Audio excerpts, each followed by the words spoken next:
Good morning, boys and girls, ladies and gentlemen. صباح الورد والياسمين عليكم يا شباب ويا صبايا. معاكم طارق وأيمن from Hosheh MMA.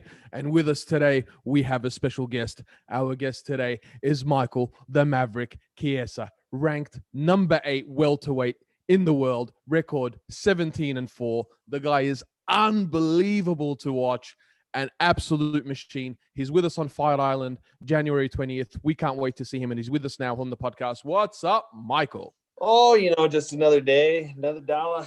Just chilling at the Holiday Inn right now. Are you still in the States at the moment? Yep, I am. I'm in Las Vegas. We fly out in like 8 hours. So I'm kind of gearing up for that. But I don't think it'll be that bad. I've made that flight over to Abu Dhabi. This will be my third time in a year, so I'm excited to go back. So have you been to the UAE before? Just out of curiosity. Yeah, I went there in January for a UAE Warriors event, and then which is a great show, by the way. They do an awesome job. Fouad Darish is an amazing man. Rio Alti, awesome guy as well. Love all the guys over there at UAE Warriors.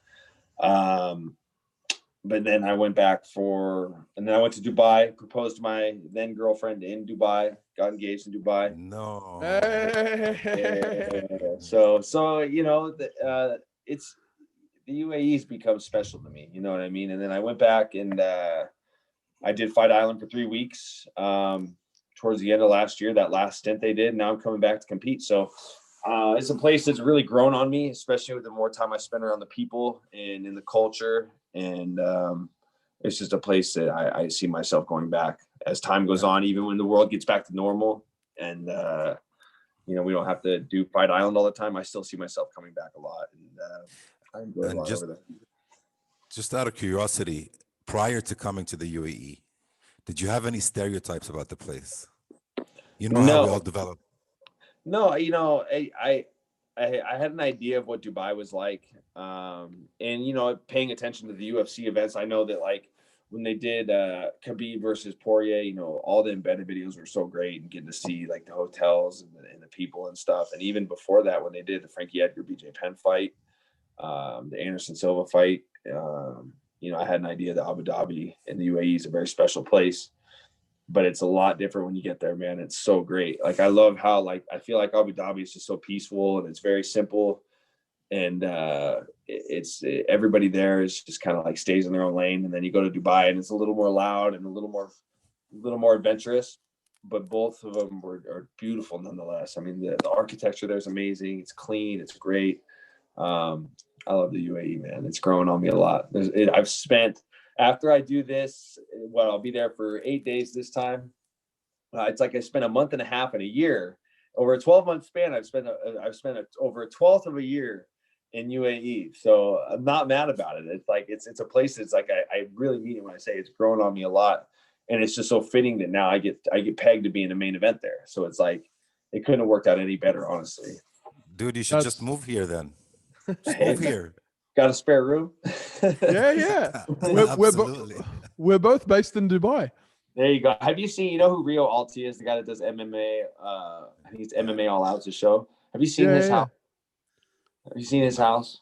If you ever see him, ask him about his house. He's got like a miniature White House, like the White House in the USA. He's got a crazy house. I'm like, yeah, if I move here, buddy, you better open up that guest room. I'm gonna be knocking at the door.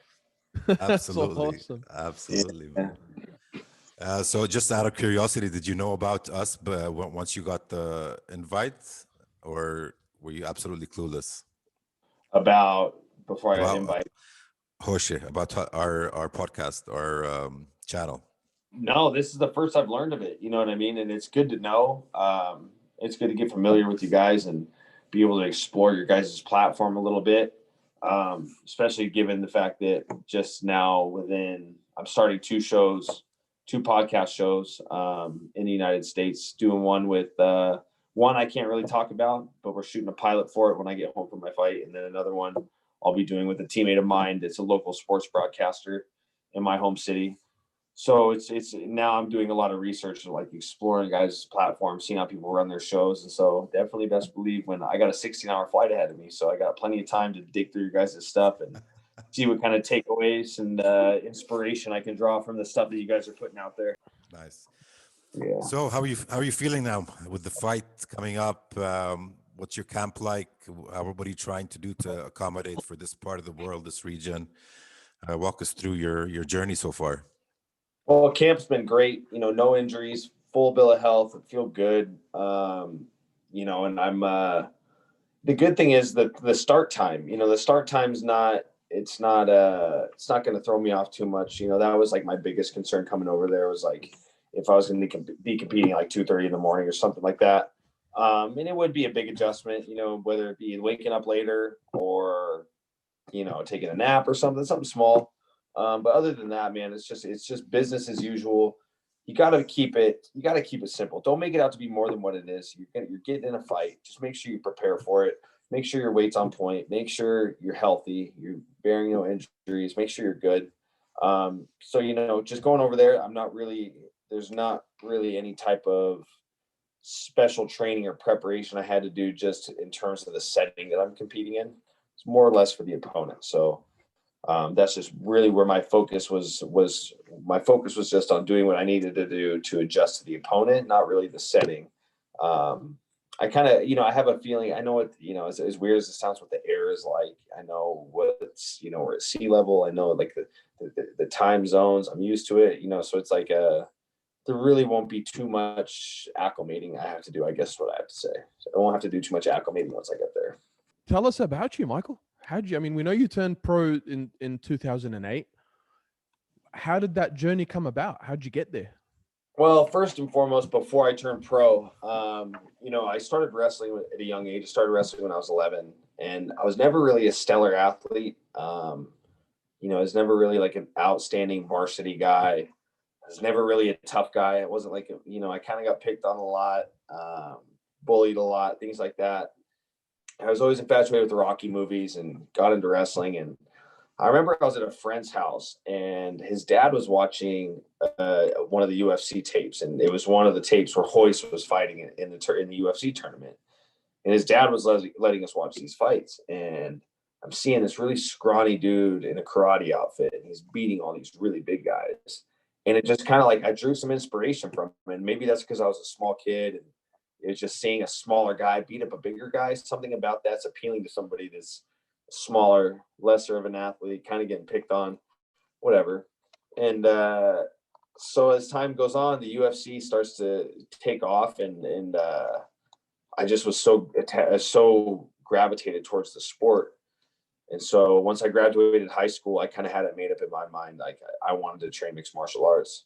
And maybe that was because I wanted to challenge myself and I wanted to be the furthest thing from myself that I was. Like being somebody that I guess you could say was weak, bullied, didn't have a lot of self-esteem. You would think that I would want to go pursue something else, like maybe go to college, maybe get a degree, maybe, you know, something of that sort. But I was like, no, I want to be a fighter. Like I want to be the person that I'm not. And that's, I think, that's what got me attached to the sport. And I guess maybe I just wanted to be a fighter because I just, you know, I just felt like that's what I needed in my life. And it was the best decision I ever made. The second I walked in the door and started training, I knew that the calling was real. I knew that there was a reason why I was so attached to this sport before I ever even trained and partaked in it. So the decision was simple for me to decide to go pro because, you know, obviously I had a lot of amateur fights before that, and I had a very good record, won a lot of amateur titles, and made that decision to go pro. And just kind of like, you know, I've accomplished almost every single goal along the way, and it hasn't been easy. But you know, I've been able to set these goals for myself in this sport and achieve them. And it's all out of passion. It's all out of love. And it's really been a journey that I wasn't really tailor-made for. You know what I mean? It's been a long process to get to this point, but I'm so thankful for it because it shaped me as a man. It shaped me as an athlete, and very thankful that I made that dive into mixed martial arts.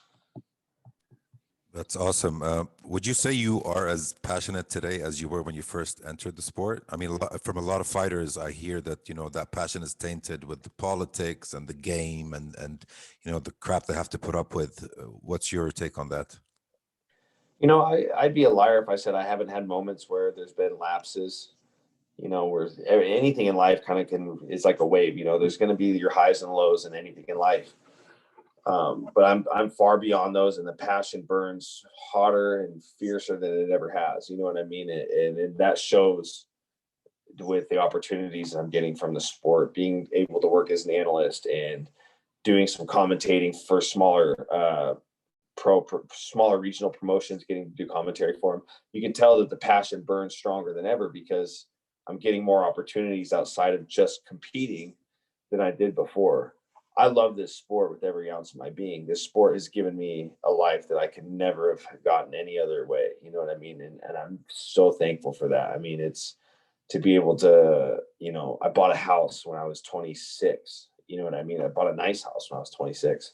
You know, Unbelievable. I've got, you know, I'm able to financially, I've got myself set up in a way that I couldn't have done doing anything else. You know what I mean? I've got to do all of this doing something that I truly love with every ounce of my being. So it's a blessing, but it's also earned. You know, I've earned all of this stuff. I've earned everything that I have now, and very thankful for that.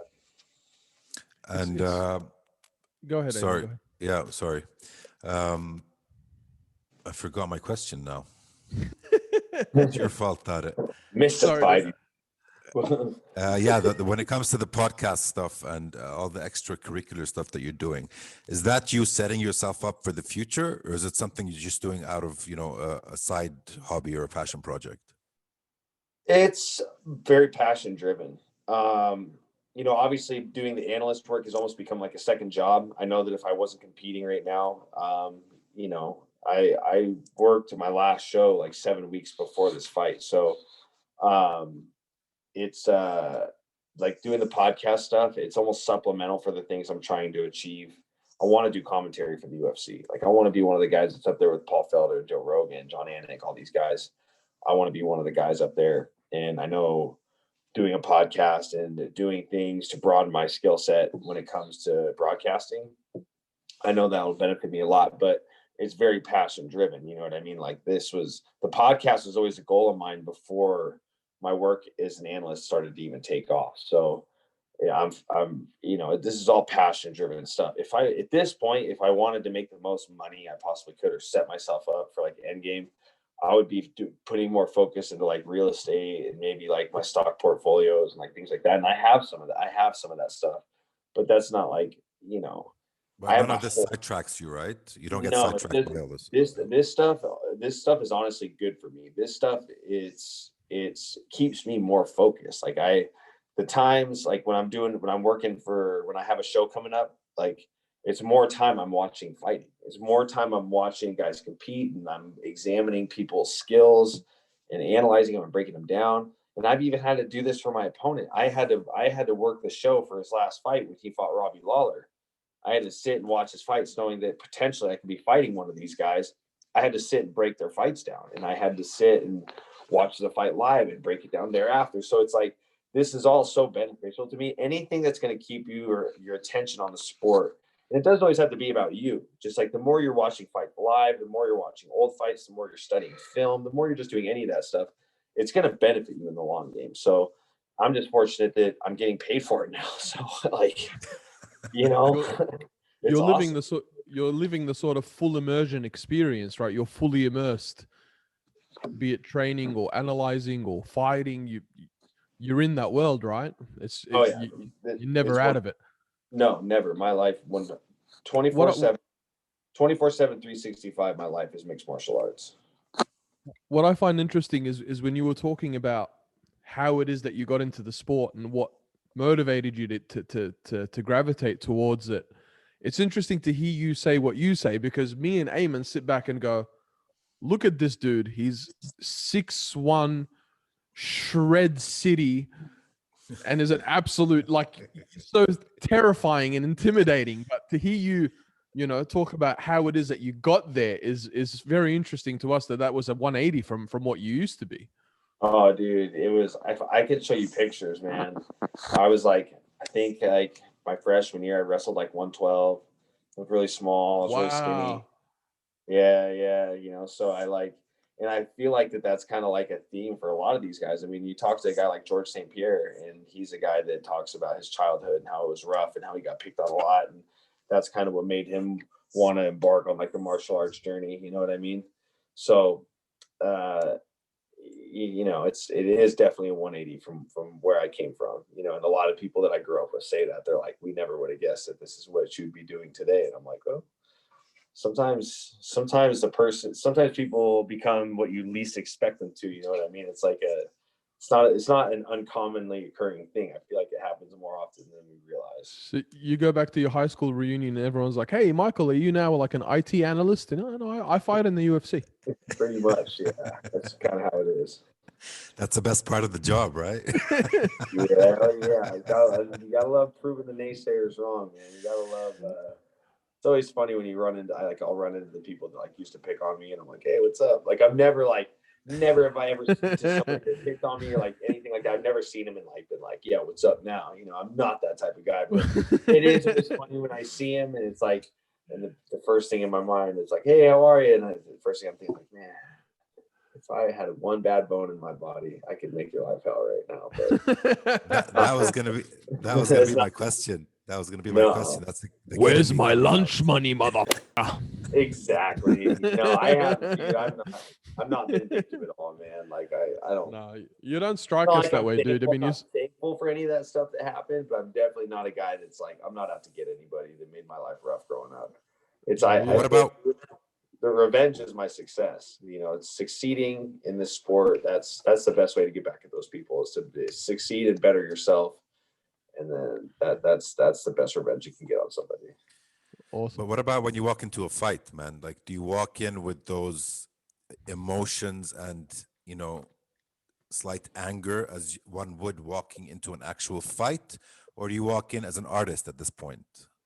I walk in as a competitor. Like there's no emotion involved. It's just like I leave emotion out of it. You know what I mean? It's like I don't prepare with emotion. I don't show up for practice with anger or animosity or anything like that.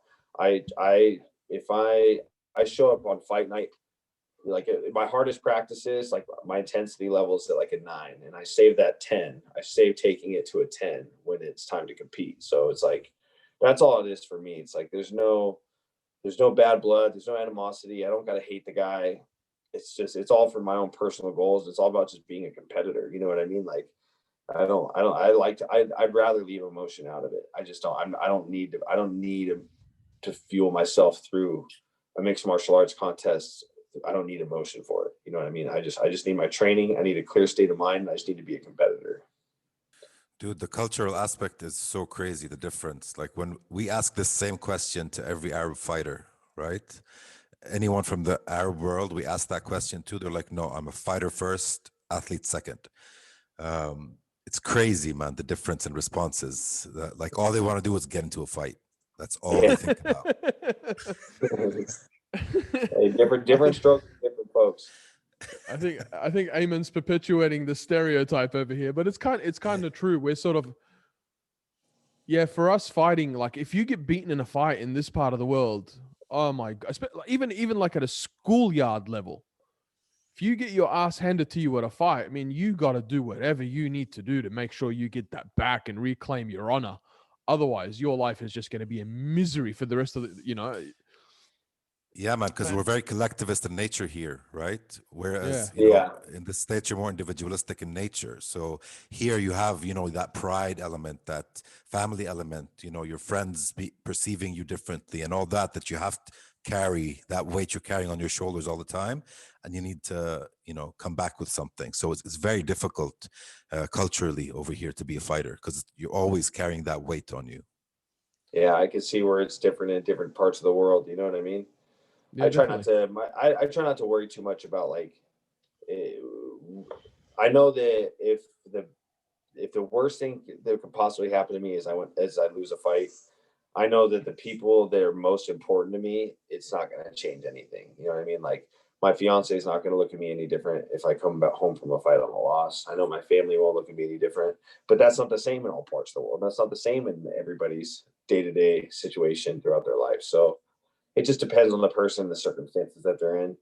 But it all boils down to one thing though. Even though they're all so different, the one common ground they all have is it's all very personal. You know what I mean? Like, it's still a very personal thing for me to make sure I win these fights, and it's the same thing for these other people that have a different type of set of expectations around them, I guess you could say.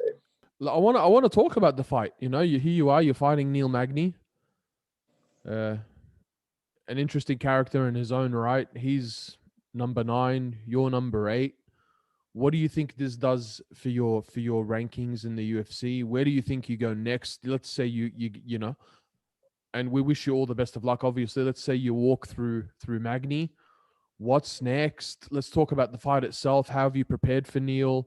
You know, what's the game plan? I know you're not going to get into the details of the game plan, but can't tell you the details. We just want to know, like, more about the fight itself, how you prepared, and what's up next if all goes well. Usually I'm a guy that going into a fight, I usually have a name in mind. Usually towards the end of camp, I start to think of the guy that I'm going to ask for next. But this fight, I've just been focused on Neil. Like, I just want all of my focus to be on Neil Magny and his skills and the threats that he, possesses that I'm going to have to deal with on fight night. He's a very well-rounded fighter. He does everything well. He's very well conditioned. He comes from a great team. He's got a lot of good teammates around him. And he's on a roll right now. He's won his last 3 fights in this last year. So he's been very active and he's very good, very skilled. And I think that whoever wins this fight moves on to the top 5. And so it's a very important fight for both of us. I do feel like I say he's a well-rounded fighter, but I do feel like that there's certain aspects to his game that I can beat him at and that I'm better than him at. And, and I prepared with my home team back home. And, in terms of the preparation, given the state of the world with the pandemic and stuff, gyms are closed where I live. So, all the fitness clubs, all the jiu-jitsu gyms, all the MMA gyms, everything's closed. So fortunately, I have great coaches that took a lot of sacrifice and took a lot of risks to organize practices for me. And we had to be very cautious about it. We couldn't just have, usually I go to a jiu-jitsu class and there's 50 people on the mats, and we can't have that. I can't take that risk. I haven't had COVID-19 yet. So I can't take that risk of going and training in different places or training with big groups of people. I can't take that chance when I'm pegged to fight in a main event in Abu Dhabi, biggest fight of my life. I'm not willing to take that chance. So we kept the groups very small, but very, a lot of my home team guys, and I did go out of state and train in Arizona for a couple of days. I kept it short. I stayed around a small number of guys just to be safe. But I'm very well prepared. I'm healthy. I have no injuries. I was able to push myself and make sure that I was ready in case this fight goes 5 rounds. So the work has been done. The hay is in the barn. There's nothing left to do but go out and fight. So you have no opponent in mind next, should you run through Magny? No. And and I usually like to have a guy in mind because sometimes it's good to just kind of like have a plan. I know who's ranked ahead of me. I know who's got fights. I know who doesn't. But I'm just not focused on that right now, man. I just want to focus on this guy. I know, especially when they called me on short notice to make this the main event, I knew it's the small things. The very small details are what are going to accumulate and pay dividends if this fight goes into the late rounds. And I feel like focus is a big part of that. I feel like my focus needs to be on just him and not being ready for that post-fight speech or any of that stuff. I just need to be ready on the fight. I need to be ready on what I got to do. I need to be ready to do what I got to do if this fight takes place over the course of 5 rounds. So no other name in mind except Neil Magny at this point. I was hoping that the name Hamzat would come up, but that's just the kid in me again. I'll show you. Let me show you something real quick. I'll show you something funny here. I'll put my phone up to the camera. Let me show you something. We ask everyone about this guy because me and Eamon sit on opposite sides of that fence. Oh, who's on board and who's not on board? That's the question. I am not on board. He is driving the hype train. Oh, yeah. Look at that. Well, you know what? It's good to have a contrast of styles when you guys are hosting a podcast. Yeah. All right, here we go. Take a look at this, guys. Let me grab this picture real quick. I think we'll get a laugh out of this. Uh-oh. Uh-oh. He's an awesome Um, guy. I met him at the hotel when I was there, and That's when DC was there, right? That yeah, picture. Yeah. yes. I was like, well, hey, give us. DC's already selling the Wolf tickets. DC's already hyping us up. Let's take a picture real quick in case down the road if we end up fighting each other, we can say we got this picture. And Well, give us your take. Real skilled. or hype? I've heard his take, but I want to hear it again. I think he's very skilled. I think there's a ton of potential. He's very young. He has not been in the sport a long time. He comes from a good camp. He's training at All Stars under with Alexander Gustafsson and that whole stable of guys.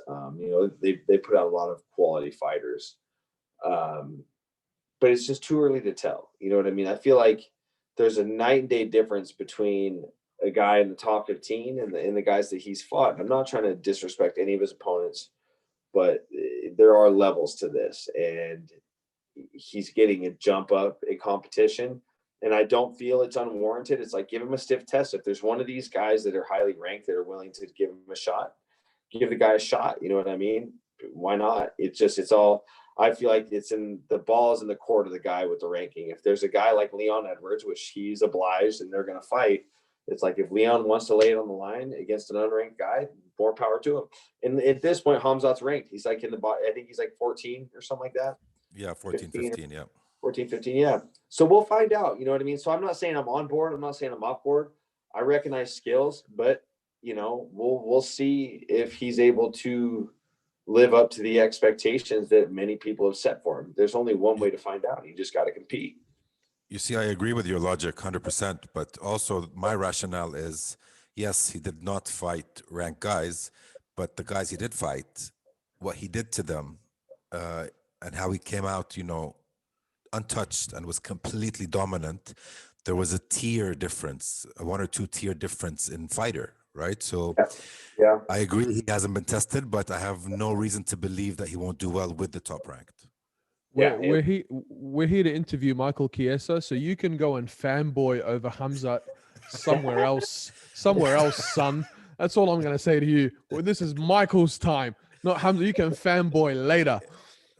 I'm with you 100%, Michael. I think he's, man, Leon Edwards, you want baptism of fire? There it is right there. You get through absolutely. Leon, and I will sell tickets on that train. I'll be the conductor. There you go. See, that's what it is. We'll find out. And Leon's as tough as a test as they come. We'll see how he handles that. You know what I mean? And I don't think on the last note, speaking on Hamza, I don't think that whether he's hype or not hinges on whether he wins or loses. It's just all about how he performs. If he let's say he fights a spirited performance and still loses to Leon, that doesn't mean he's all hype. It's like, oh shit, this guy's good. Maybe he's just not that good yet. You know what I mean? So I think that that's the one thing I want to emphasize, and the note I'll end on this guy is it's not whether he's hype or not doesn't depend on whether he wins or loses. It's just how he performs. If he has a spirit of performance and still loses, that doesn't mean he's hype. That means he's just not ready for that top echelon. He's like 27, 26 years old. You know what I mean? So we'll find. There's only one way to find out. That's to test the guy. So we're going to find out. A lot of questions will be answered after he fights Leon Edwards. Definitely. 100%. So is that number one spot still your ultimate destination? Do you still want to live a day in champions, and feel what it feels like to be a champion? Yeah. I tell people all the time, it's not even really the belt. It's the focus. It's like, I have this vision in my head and I don't know how it came about, but I just want to know what it's like to be the best in the world at something for a day. Like I have this vision in my head, and I'm very good at manifesting things. I manifest a lot. I spend a lot of time doing a lot of visualization. And I just had this daydream one day where I wake up and I'm in a hotel, and I open my eyes and I look around the room and I see a belt sitting on a nightstand or a table. And I can look at that belt and think I'm the best in the world today. You know what I mean? Tomorrow the news will break that there's the next best guy that's going to beat me, or whatever comes along with that. Wins are very short-lived, but I would like to know what it's like to just be the best in the world at something for a day. I don't care about the money. I don't care about being the man. You know what I mean? It's not really about any of that stuff. I just want to know for one day, just for my own personal validation. Like, what does it feel like to be the best in the world for a day? I just want to know for just a day. And then I'll go back to not being the best, you know what I mean? Like, and then I'll go back to fight the best guys coming up or whatever. I just want to know what it's like to just be the best in the world for a day. Like, what does that feel like? What kind of gratification do you get? How does it make you feel? You know, trophies collect dust, man. They really are. They just, at some point in your life, I don't think they mean as much to you as they do in the prime of your career. But I think that moment would mean a lot to me. I think it would be that one day would be a lot. That'd be very important to me to make this also worth it. So just striving to make that manifestation a reality. You've paid for it, right? I mean, you spent the bulk of your adult life paying for that one day. It's not like if you got it, it's not like you'd be getting it cheap, right? No, it comes at a price. It comes, God damn, comes does with it? an expense, comes with sacrifice. I've missed birthdays and special events, and I've had injuries, and I've had to deal with the highs and lows, just everything. You know what I mean? And Yeah. that would make, no matter what, this will all be worth it. But just if I can achieve, when I achieve that one thing that is left on my list, I think that it would be very gratifying. Yeah, I'll tell you, I mean, you have every chance to get there. And what solidified that for me was your win over RDA. When I watched that, I was like, okay, this guy is, on a whole different level. I got pretty upset with Perez and Lee. And then I saw, okay, back with Condit and whatnot. But that RDA win, dude, I was like, okay, he has, championship potential right there. Do you feel the same way since that win? Yeah, I mean, that, especially given the condition I was in going into that fight, I was pretty banged up. Had a broken nose going into that fight. A lot of lingering injuries that I'd been battling for a while. So yeah, winning that fight under that circumstance was like, it was like, okay, man, like I've always had the self-belief, you know what I mean? And it's the self-belief comes from the work. Like when I put in the hefty amounts of work I put in preparing for these fights, that's where I get my confidence that I can really make my dreams a reality of becoming a world champion. So winning that fight gave me some affirmations, you know what I mean? It gave me some affirmations that it's very possible. So that was a big win for me.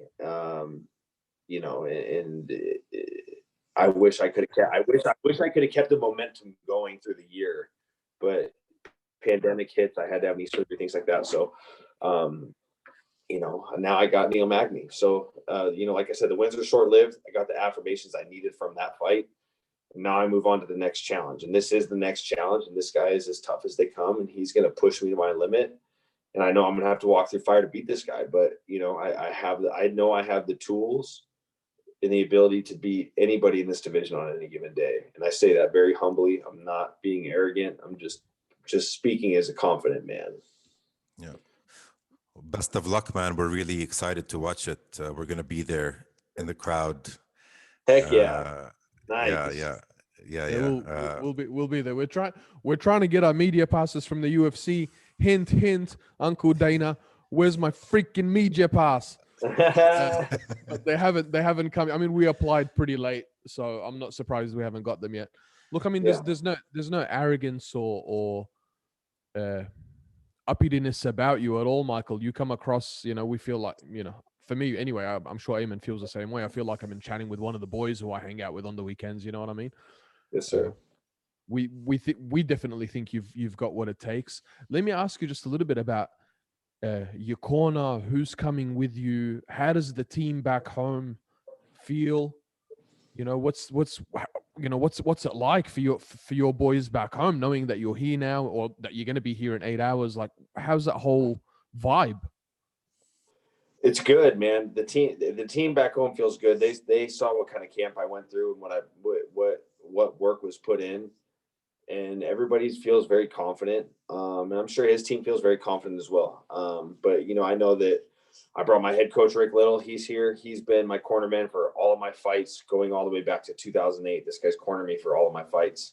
And I got Sam Cecilia, who, I was on The Ultimate Fighter with him. He's been my big brother throughout this whole journey. And My other mate, Austin Arnett, phenomenal striker. I got a solid team with me here, and we're just prepared. We put the work in. Everybody put their work in. Everybody made sacrifices to make this happen. To leave for Fight Island, it's a 2-week training. It's a 2-week fight. It's a 2-week stretch. You have to leave your home. And, I just have my fiance and my dogs. Like, these guys have kids, they have families, and they're able to make the sacrifices to make this long journey to Abu Dhabi to help me for this fight.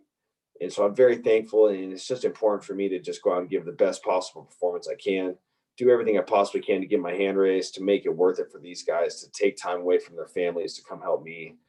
And, I'm confident that I can do that. So, thankful I have a selfless team around me, and this is a very selfish sport, and you have to be surrounded by selfless people that are willing to help you, but it goes both ways. As much as these guys are sacrificing to help me, they know that I would do that for them tenfold at the drop of a hat. These guys know that I'll do anything to help these guys any way I possibly can. So I'm thankful that I have the teammates that I do, and I'm thankful for the amount of sacrifices that they put into me to make this fight possible.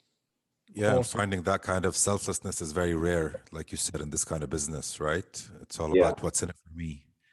Yeah. That's awesome to hear, man. So I have one last question. We don't want to take too much of your time, but screw you. I want to take all this time. From my side, I got a lot more questions.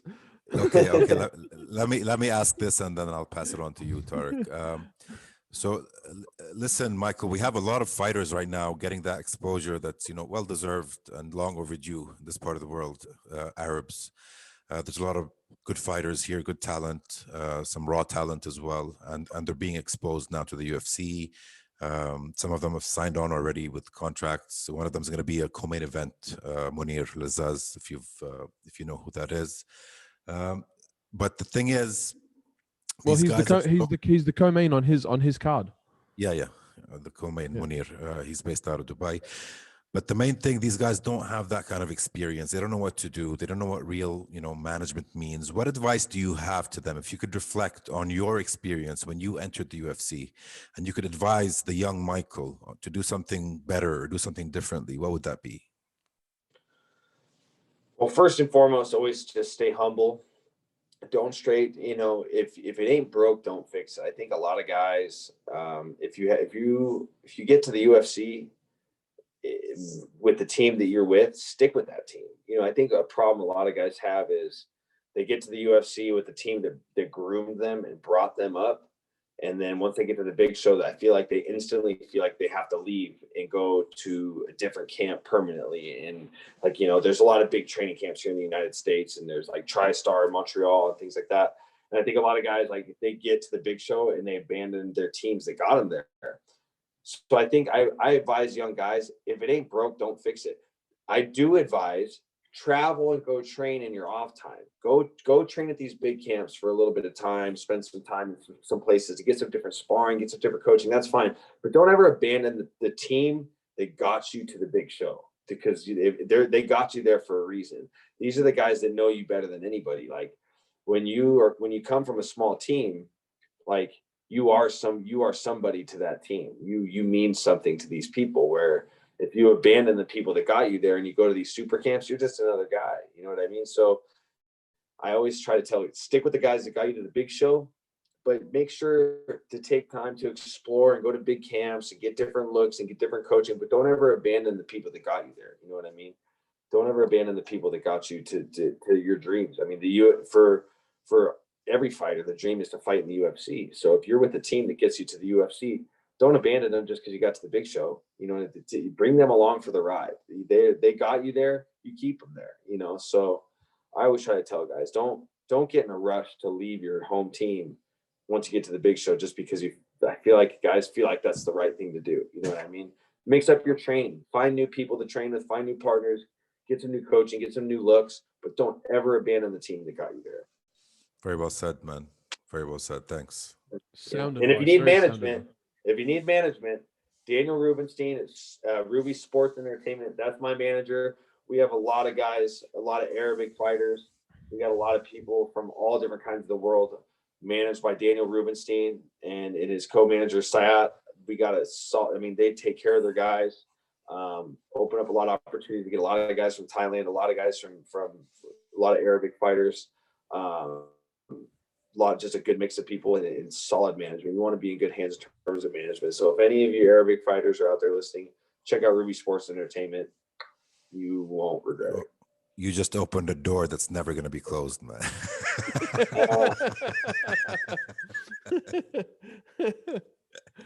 Well, and and we have it's like my manager. He has a good relationship with everybody, like UAE Warriors and stuff. Like we're in good relations. I shouldn't say we, because I'm not a manager, but like my management team's in good relations with all different promotions all across the world. So they know how to take care of their fighters and to get to a lot of different approach a lot of different demographics and get people fights, get people where they need to be, and really ultimately groom them for getting in the UFC. So it's a good team. Yeah, it's good you say we. I like that, man. I like that. We go for it. Go for it, Tarek. Yeah, well, we've been approached by quite a few people to manage us, but we're weighing up our options. My ass. All right. So this triple header weekend, or not really a weekend because it starts on midday or midweek. Sorry, this is massive for us here in the UAE, specifically and more generally in the Middle East. The first fight on the 16th, and I'm going to put you on the spot here, Michael, a little bit. Yeah. Calvin Kattar and Max, the Blessed Express Holloway. Shout out, Max. How does it go? Striking extravaganza. I mean, both guys have very good boxing.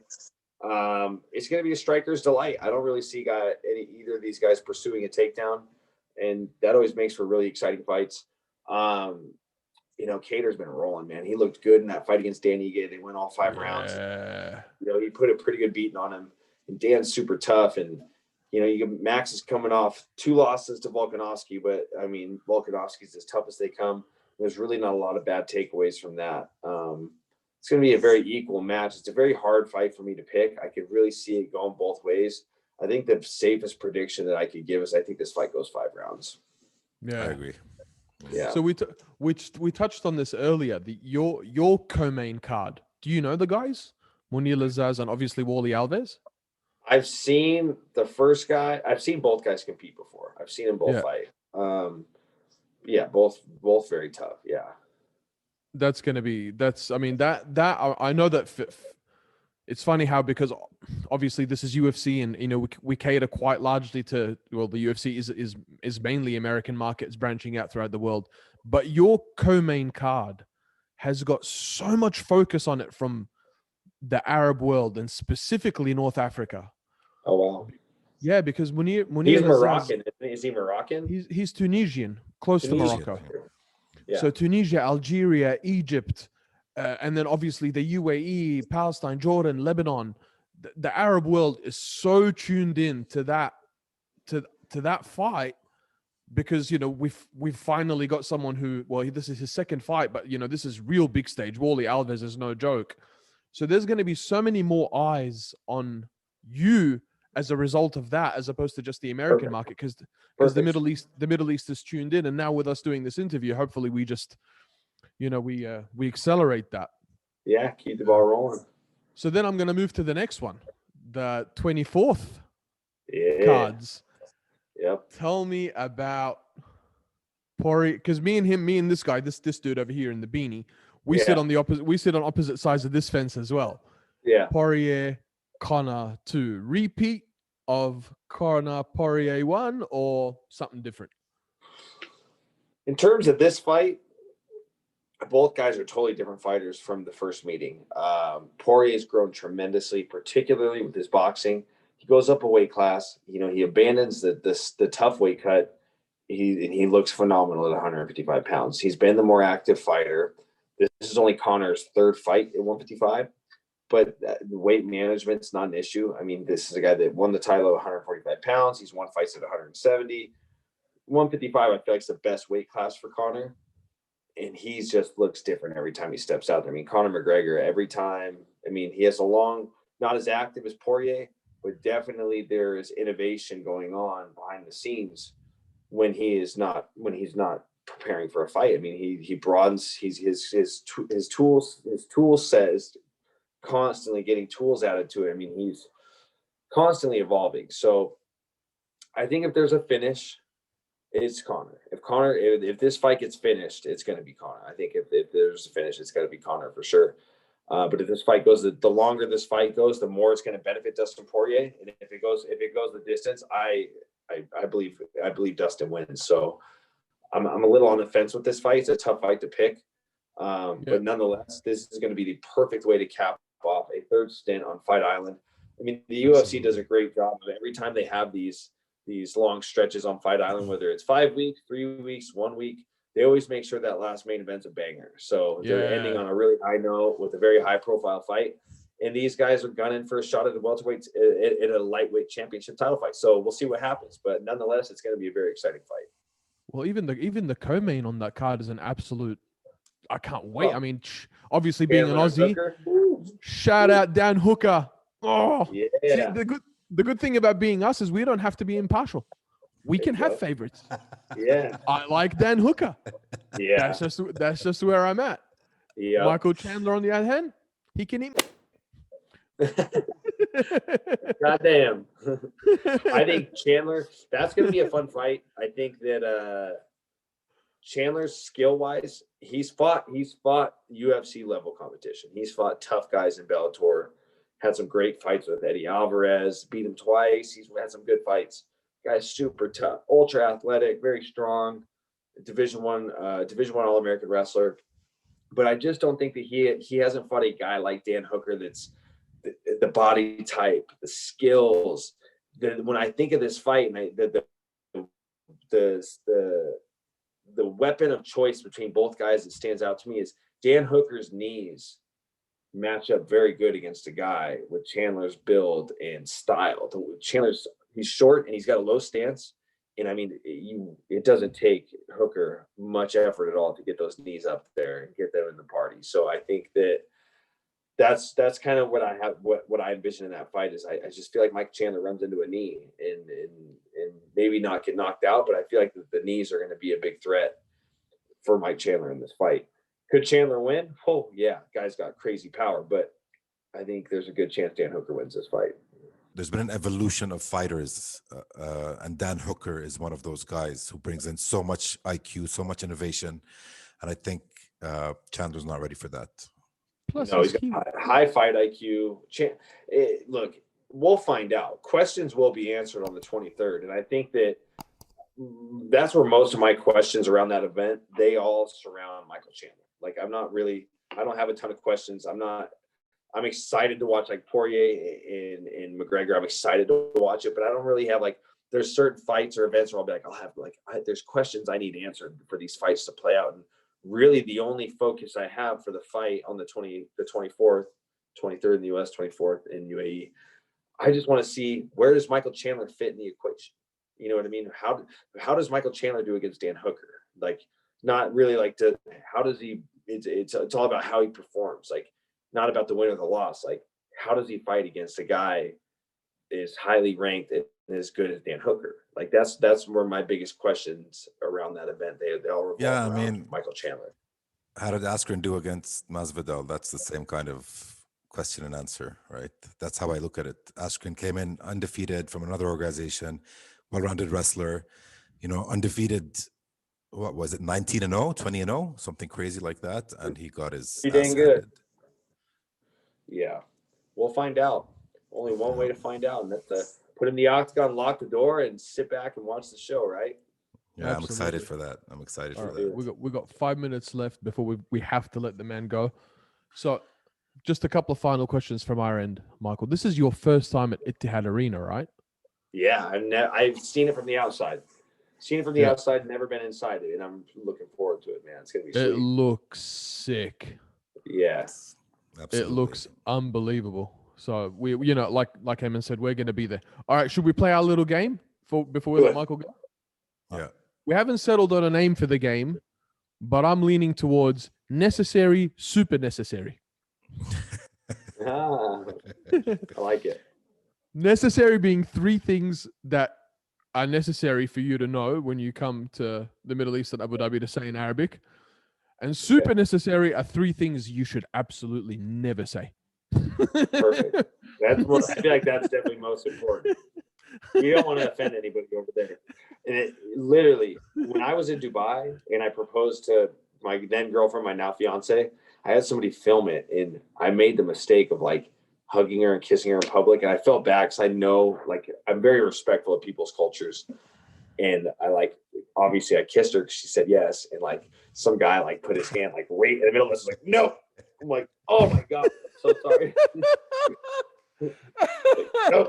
Like put his arms between us, and I didn't get upset at all. Like I was like, oh my god, like I'm so sorry. Like we've been very mindful the whole trip, like not holding hands and like not hugging in public and just being respectful of the culture. You know what I mean? Holding hands is cool. That's not an issue. Hugging is not an issue.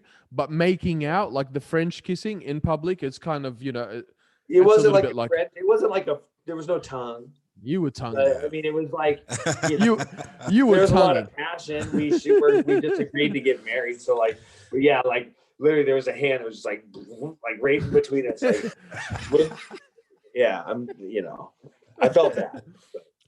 So on that note, back to what we were saying, it's important for me to know the things I shouldn't say more so than the things I could. So let's hear it. Well, it's kind of a double take for us because the things that the super necessary, which are the things that you shouldn't say, are kind of the things that you learn first when you're learning a new language, right? Which are the swear words. Yeah. But back to the guy who cut your kiss in hand. First, I got two things to say about that. First of all, good on you for not reacting, right? And second thing is, man, that is a brave dude. I don't care what you do in the middle of the street. I'm like, oh, Michael Chiesa is murdering someone. That's cool. I'm just going to go over there and buy a newspaper. There you go. That's funny. All right. So first of all, necessary. What are the three things you would like to learn how to say in Arabic? Probably thank you. All right. Just like the simple stuff. Like, all right. So let's go with thank you first. Okay, thank you. Shukran. Ooh, let's say again. So try this. I'll break it down for you. So you've got the English Arabic phonetics. Shook, like I'm shook. Shook. And then run, like I'm going for a run. Shukran. Shukran. Shukran. There you go. There it is. Shukran. Yeah, there we go. I nailed it. Now let's go with hello. Ayman, do you have one? Yeah, I have the last one. You go with hello. I'll have the last one. All right, we'll go with hello. Yeah. So there is about 60,000 ways to say hello in Arabic. Oh, good. At least.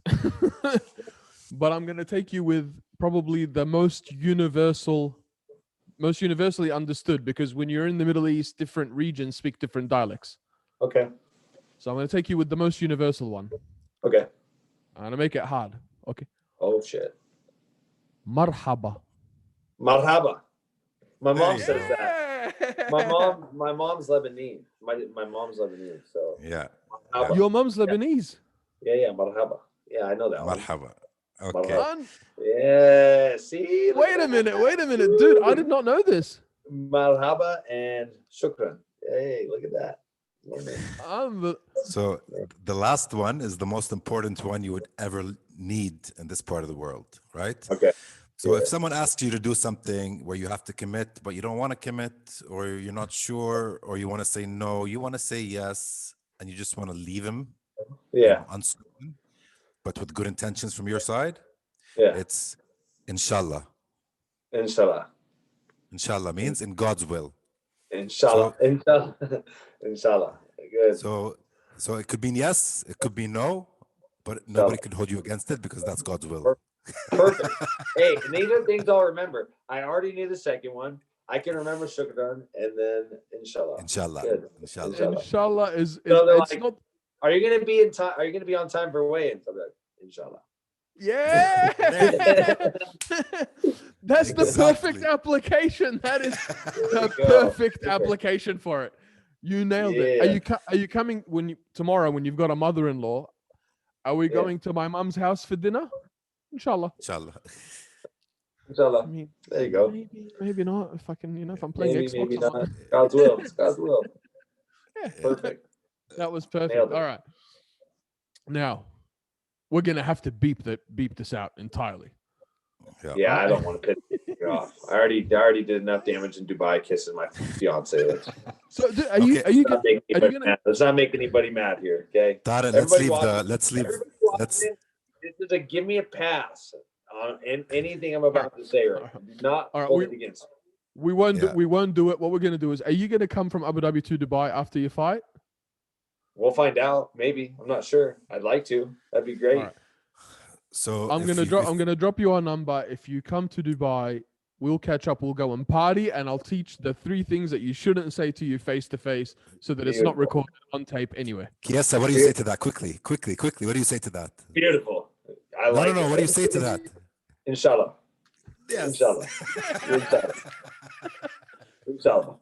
Unbelievable. Dubai after the fight, maybe not. Inshallah. There you go. All right, dude. I think we'll wind it up, man. This was absolutely amazing. You are so easy to talk to. You're such a chilled out, cool dude. We want to thank you from the bottom of our hearts for giving us this shot. Honestly, you didn't have to go out of your way to give two new up and comers a shot at it, but we absolutely loved it, man. Thank you. Thank you so much. Yeah, man. thank you. Thanks, you guys. Thanks for extending the offer to help me with my podcast and the trials and tribulations you guys had to go through to get going. And thank you for extending the invitation to come to Dubai after the fight. First things first.